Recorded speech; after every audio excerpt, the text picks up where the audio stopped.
Good morning, everybody, and welcome back to Beat the Bell. Happy Wednesday. Hope you all have had a phenomenal trading week thus far. We're ready to go. Happy to be back. Money Mander, good morning. Morning, team. Getting over the hump day. Let's start it strong. Absolutely. Diamond Trades, good morning to you. Oh, what's going on, guys? Excited to be back. Let's get after it. Ramsay Rippers.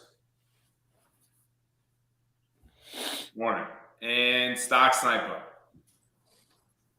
Good morning. Good morning.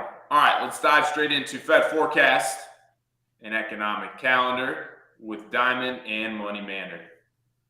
Yeah, let's do it. Let's start with the economic calendar for this week. So we actually just had some news come out 6 minutes ago with the building permits and housing starts. So building permits came in at 1.416 million versus 1.437 million expected. So slightly under expectations there. And then housing starts came in at 2.2% growth month over month for the month of April versus negative 1.5% expected there. So a little bit of a beat on housing starts in terms of month over month growth. But for the rest of the week, we don't have a ton of high impact news, just Philly manufacturing index tomorrow, those initial jobless claims and existing home sales.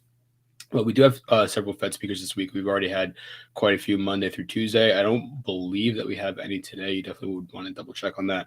But we do have a lot tomorrow. We have Jefferson Barr and Logan all speaking tomorrow. And then on Friday, we'll have two more Fed speakers before the open. And then Jerome Powell will speak on a panel with former Fed Chair Ben Bernanke Friday around 11 o'clock. So that should definitely be interesting. Keep yourself tuned to that because that'll definitely move markets whenever he gets up on that panel. So just pay attention to that one. We did get retail sales yesterday, so let's dive into that a little bit. Retail sales data released yesterday show that consumers increased their spending in the month of April by 0.4% month over month after 2 straight months of declines in January following January's blowout reading. The retail sales figure, which missed expectations of 0.8%, provided some context around the strength of the American consumer, which, as we know, is the largest part of the American economy. So a surprise, not necessarily a surprise. It did come in, slightly below expectations, but it is good to see the retail sales rebounding there after 2 months of negative prints in February and March. Consumers increased spending on automobiles and select services such as eating out, while cutting back on bigger ticket items. Increased retail sales are supportive of the soft landing narrative as it shows the consumer is still strong, right? And a strong consumer makes it very difficult for a substantial contraction in the United States economy. As we mentioned before, the consumer is the largest part of the American economy, and so as long as the consumer is increasing their spending, it is going to be hard for the economy to contract, regardless of what you're seeing, elsewhere in the economy. That biggest portion of the economy, the American consumer, continues to remain strong. So that's definitely something you'll want to keep your eyes on going forward. Last thing I'll touch on here really quick before passing to Mander is this QQQ versus SPY divergence. So this chart here is the ratio of QQQ to SPY. And as you can see, that ratio has been expanding to the upside, meaning that the numerator, your Qs, has been outperforming the denominator, your SPY. And that was extremely evident yesterday, right, where we had this really essentially a trend day in certain parts of the market, right? If you're an active trader and you watch different names intraday, you'll have noticed, the strength over the last several days, really, in names like Meta, names like NVIDIA and Google, Apple up until yesterday, was showing a nice, green streak as well. And so we've really been seeing these large cap tech names start to catch a bid, while SPY has been, continuing to trade in this really tight range, which I know, we've seen a ton of complaining about on Twitter. It seems like nothing is moving, but there are, certain sectors, particularly technology, that have really, really caught a bid, especially since the start of May. Mander, what do you think of this growing divergence that we keep seeing?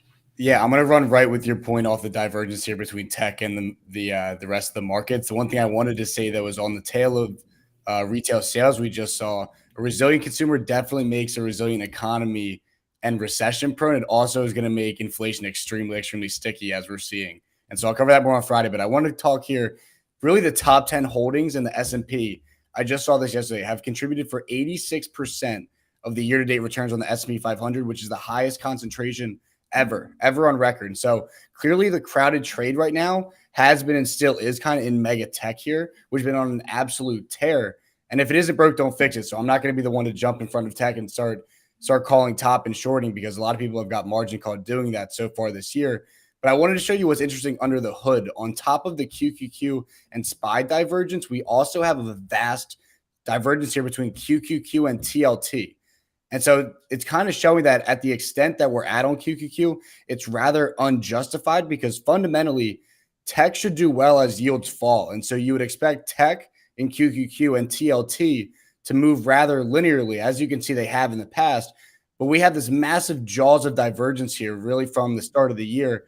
And what is TLT for the people at home? What is TLT? TLT is the 20-plus year bond ETF. And so as yields go down, TLT will go up, and vice versa. So you'd expect QQQ and TLT to move rather linearly in parity. But for the past 5 weeks, yields have been rising, so TLT has been coming down, and QQQ has rallied over 5% to the upside in the same period, with XLF, the financial sector, with XLE, the energy sector, the Dow, and the Russell 2000 all red over the past 5 weeks in that same time period.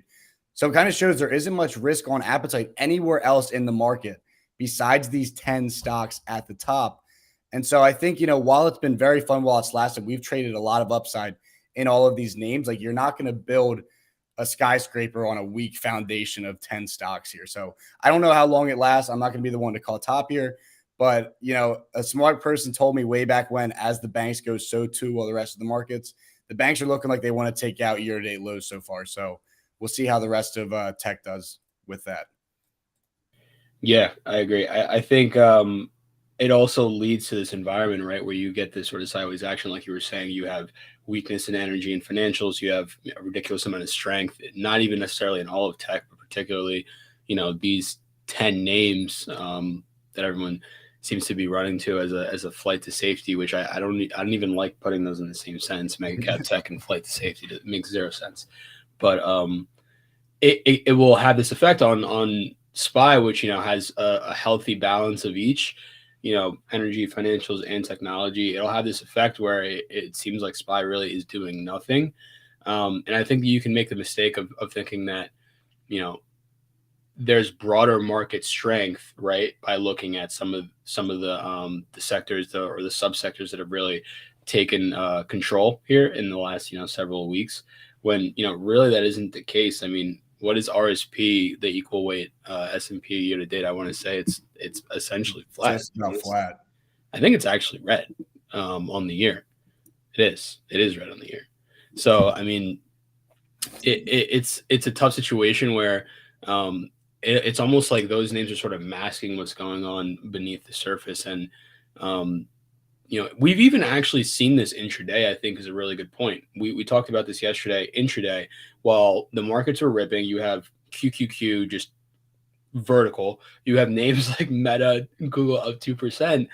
And we said, well, SPY isn't really going anywhere. If these names do wind up stalling out in their rally, you may actually see quite the down move in SPY, right? And that's exactly what we got towards the end of the day, right? Those names sort of lost a little bit of momentum, and SPY dropped about $1 into the close. And now I think that's the same mechanic that you'll see on a broader scale if they start to pull back on your daily chart, right? If those names of strength start to, if that momentum starts to peter out, I think that you can expect to see the exact same thing from SPY, as a bit of a deeper retracement, actually, because that sector of strength that's really been sort of holding them up and not even really carrying them for gains, but just keeping them from losses.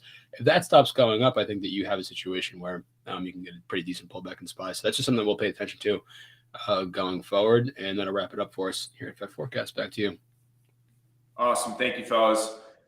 So because we are trading in such a tight range, I want to take today to talk about ES and how we can potentially be trading this range, because the system hasn't been much of a help, because there's been practically zero momentum in the market, and we've been pinned in 100-point range, 60-point range, really, for weeks now.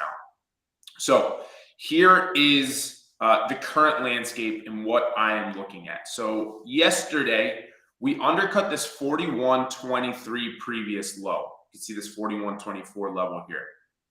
late in the day. If you guys remember, the market didn't do much. We traded in practically a 10-point range for the entirety of yesterday's session.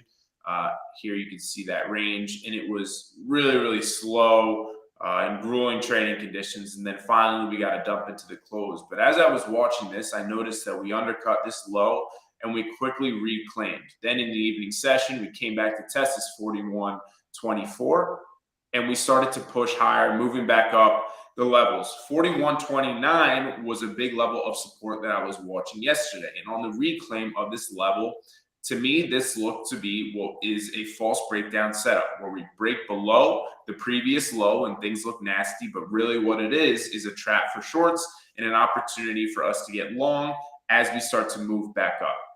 So this setup remains valid as long as we don't take out this previous low. The overnight session was by no means smooth sailing. We chopped around, we got a dip, but we never took out this low, and now we're starting to push higher. I'm expecting us to tag 41.42, but this area is extremely congested, as you guys can see, and we're really spending a lot of time now chopping around in this area as we approach this 41.42 target. So if you are planning on trading ES, you have to understand that we are in a choppy environment, and until really we break out over 41.56, we look up here, 41.56 level, we're in a choppy trading range, and there's a lot of noise, and there's a lot of spots and opportunities to overtrade. And I think it's important to stick to a game plan, try maybe one or two trades, try to catch points where you can find them, but not to be swinging for home runs, and certainly not to be over trading. Not to mention it is also OPEX week. So that's the game plan and the layout coming into today. Let's see if we run up to that 41.42. The high so far in the pre-market was 41.40, but certainly a bullish looking setup as we enter the day. But again, you can't get too greedy. You can't expect too much follow through until the market proves otherwise. All right, guys.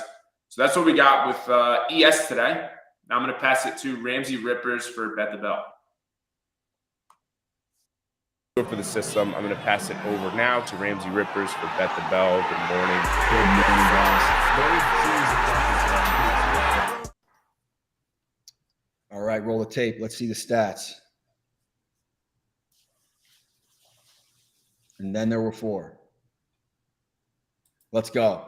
Tight race here. Right today, boys. Indices are flat. SPY up like a 1/3%. Qs a quarter. What do we got today, Snipe? I'm going to have to take green today. I think that the market will trade higher. Hondo. I'm going green today. Sal, and then Noah. I will take red solely because we have alternated green, red, green, red, green, red for the past 2 weeks here. So we were green yesterday. Or no, I have pre-market on. Let me take green with the team then. All right. We were ready. I wouldn't be surprised on that, though. That daily chart's a Christmas tree barcode. Diamond. I'm going to go red. All righty. Ryan, pull up the Amazon chart that I sent you last night. We'll have a little bit of a which comes first. So right now, Amazon trading at about 113, 114, equidistant from 2023 low a year, that 81 level, and the next level on the upside, August highs, up at about 145. Equidistant here. Which one do you guys think comes first? Do you think the lag is off on Amazon? Amazon and Google have really been lagging. Broader tech. Mander was talking about that actually on the side. Do you think the lag is off and we see that August high, that August 2022 high, or is 2023 lows coming first? What do we got, Snipe? I'm going to have to take that January 2023 lows. All right. Diamond. I like the lows as well. I think there are a few names that are probably, protected from revisiting those October lows. I don't think Amazon is one of them. If we were to get, a significant leg down in the markets. So I'll take the lows. Hondo. I'm going with the highs. Looking at the higher time frame charts, the 1 hour and the 30-minute, we are in one of the cleanest uptrends. So, this point, just kind of betting on the trend. I'm interested in Money Mander's take on this one because Amazon has been lagging. What do you think, Mander? Yeah, I'm sharing Diamond's sentiment only because I think with the strength we saw in Qs, for this to only move 20-some% like it did with the rest of tech ripping, I don't think this one is sheltered from these recent lows. And I think Qs are running out of steam here. So I'm going to take January lows. Alrighty. Ryan, let's get into the third question. Pull up the chart for the guys. Alrighty, so estimated annual servicing costs are about 90% higher than they were back in 2011. Fast forward to today, that's partially due to an exploding debt pile, but also due to a significant shift higher in U.S. yields. What I want to know, is there a silver lining from this data with respect to the Fed, debt ceiling, and overall U.S. economy? And if so, why? Snipe.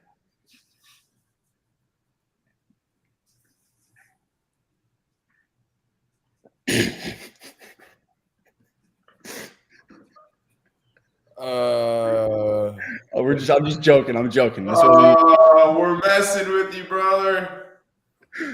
I'm joking. The question doesn't make sense, and it wasn't even. Man, I laughed too early. I should have let him sit there for a little bit longer. Fucking hell. Let's go. Third question. Ryan, pull it up. Unusual Whales tweet. So OpenAI CEO Sam Altman said that during a Senate hearing, his worst fears of this technology and artificial intelligence is that it would cause significant harm to the world. You know, when you're building a product, when you're making something, and if it goes quite wrong, usually it's just the company loses money or maybe a little lawsuit. But this seems a little bit deeper than that for humanity. If you watch the video on what he was saying, let's have a little discussion about this. Hondo, I know you got some thoughts on AI in the future. What do you think?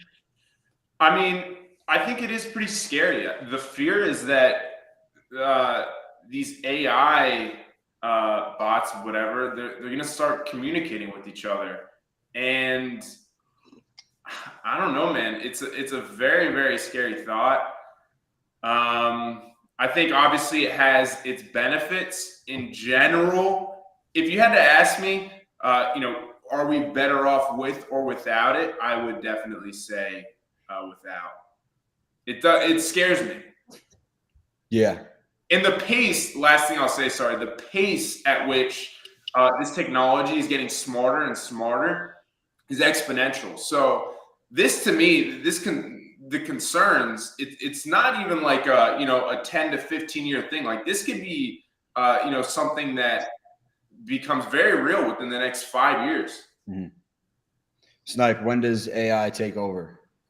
What are your thoughts? I'm not sure if AI is going to take over the world or anything like that, but I think that what he's meaning by this is like, I'm not sure if AI has a way to filter out questions that are asked to it. I don't know if I could like ask AI how to rob a bank or questions like that, and it will tell me an answer on how to rob a bank or questions like that. So yeah, I think it could cause some harm to the world without a doubt because of what it's capable of answering, but not exactly sure if there's any filters on it or if there's any precautions set into it. There are definitely some filters. Like I know there's a few questions you can't, it won't give you an answer to. I don't know about the rob the bank question. It's mainly political, I believe. But it won't do specific things. I'm not 100% sure. Anyone else? Thoughts? Fear is real. The fear is definitely real. My thing is with generative AI, right, is it teaches itself. It learns pretty much how humans do, right? If you provide it information, it will adapt and learn that. And the rate is exponential, like Alejandro said. So I think the fear is definitely real on this one. I think we got way too overeager on getting this out. I guess we'll see how that pans. I don't know, like what are you guys like? Okay, there's fear about it, but I'm confused, like what the point of saying that is. Like what's the goal there? Is it to like ban AI going forward, or like what? I think it's to slow the pace at which this technology is being created and improved, because we don't know, like I said, because it's exponential, we don't know how smart this technology can get until it's out of our hands. And as Mander said, they learn on their own. It's crazy. I'm saying they. It literally feels like it's a group of people, but they learn on their own. And when they can start to teach themselves and start to communicate with each other, we don't know the repercussions of that. And so this race to get this AI technology out as quickly as possible and enhance it to a degree where it basically has a mind of its own, I think that we really need to think about the repercussions, and that's clearly not the case. I agree in the sense that we need to obviously evaluate the repercussions, but when you look at it from a national security standpoint, do you think that us passing a law telling OpenAI slow down is going to stop the advancement of Chinese AI or Russian AI? Like, these things are going to happen regardless, and I would rather us be at the forefront of it than somebody else. Like, that's kind of how I look at it. Like, I don't see a world where the potential economic and, I guess, national benefits that would come from being a leader in AI for not just us, but really any other nation. Like, I don't see that. That is too big of a prize to deter anybody else from listening to us saying, hey, we should probably slow this down.